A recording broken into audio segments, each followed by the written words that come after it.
কিস্তি দিয়ে উঠাইতাম কইছি। আপনি কি রফিক সাহেব? আমি এনজিও থেকে আসছি। আপনি তো 1 লাখ টাকার কথা বলছিলেন। কি বন্ধু রফিক, তুমি বলে কালকে বিদেশ যাবে বন্ধু, রাতের বেলা তোমার ফ্লাইট। কিস্তি দিয়ে উঠাইতাম কইছি।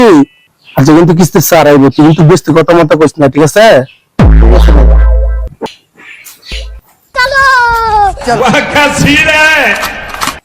আপনি কি রফিক সাহেব?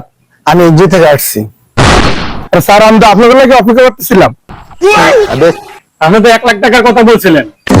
স্যার টাকাটা আমার লাগবে স্যার, আমার টাকাটা স্যার যেমন হোক দিতেই হবে স্যার, জরুরি টাকাটা আমার স্যার লাগবে কালকের মধ্যে স্যার, টাকাটা আমার দিতেই হবে স্যার। আমরা তো নতুন মানুষে 1 লাখ টাকা দিই না, আমরা 50,000 টাকা দিই।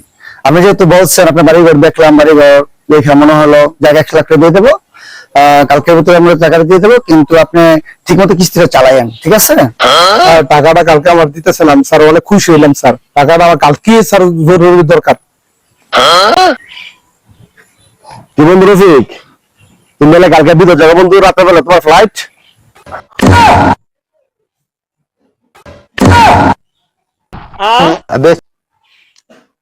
হ্যাঁ